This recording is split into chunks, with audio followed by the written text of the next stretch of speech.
La question qui se pose, c'est en fait qui va céder le premier, les manifestants ou le pouvoir?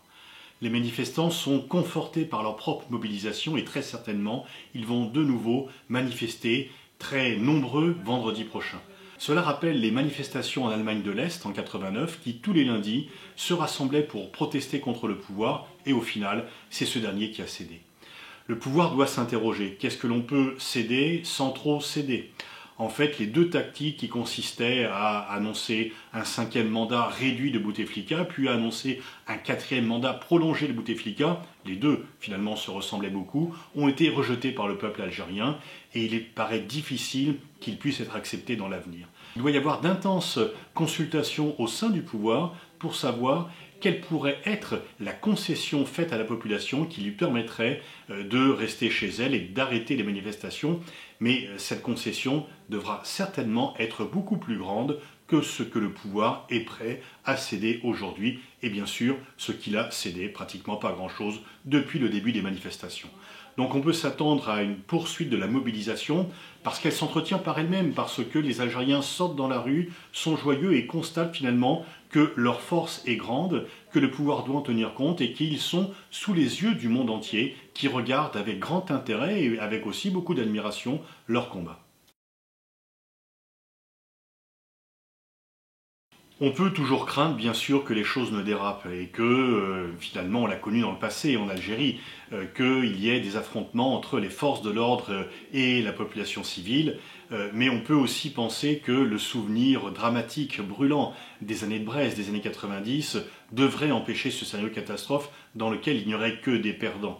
Si l'armée se retournait contre sa population, eh bien, cela aurait un coût non seulement bien sûr social, mais également économique. Et finalement, ceux qui, pour garder tout ce qu'ils ont en leur possession, voudraient tuer la contestation, finalement perdraient également la rente qu'ils peuvent utiliser aujourd'hui.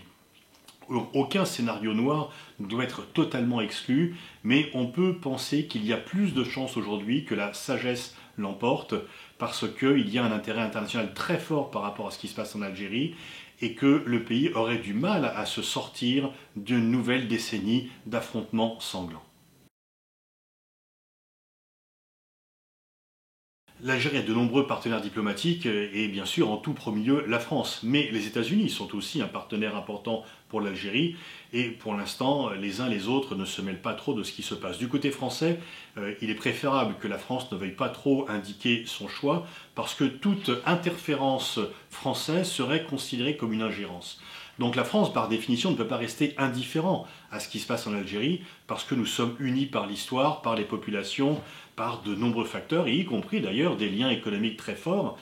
Mais des déclarations à l'emporte-pièce de la France par rapport au processus en cours gêneraient finalement tout le monde, et donc il est préférable que la France n'intervienne pas trop. Et on observe à peu près la même prudence chez tous les autres partenaires de l'Algérie, qui n'ont pas envie de radicaliser la situation par des déclarations intempestives. L'avenir de ce qui va se passer en Algérie aura bien sûr des répercussions énormes, non seulement pour le Maghreb, mais également pour le monde arabe, et puis peut-être plus largement dans le monde entier. On peut dire que deux régimes qui sont contestés aujourd'hui par leur population, l'Égypte et le Soudan, regardent avec attention et inquiétude les événements en Algérie. Si effectivement il y avait une révolution démocratique, un changement de régime en Algérie suite à des manifestations une fois encore pacifiques, avec un accord du pouvoir pour le partager de façon différente de ce qui existe aujourd'hui, eh bien ça serait une formidable leçon. Bien sûr, une fois encore pour le monde arabe, mais pour le monde entier. Dans le monde arabe, les revers du printemps dit arabe ont été très nombreux. Et mis à part en Tunisie, de nombreux soulèvements populaires ont été noyés dans le sang, réprimés de façon plus ou moins brutale. Le pire, bien sûr, étant ce qui se passe en Syrie. Mais on pourrait également parler du Bahreïn, on pourrait également parler d'autres pays. On voit bien que dans le monde arabe, dans trop de nombreux pays, c'est le chaos qui règne et non pas la stabilité démocratique. Et si l'Algérie parvenait à un changement de système politique par une révolution pacifique, ça serait un formidable exemple, une fois encore pour les pays de la région, mais dans le monde entier, pour montrer qu'une population unie, consciente, qui est au courant, qui s'informe et qui sait s'exprimer, eh bien peut changer les choses et surtout qu'elle peut le faire de façon pacifique.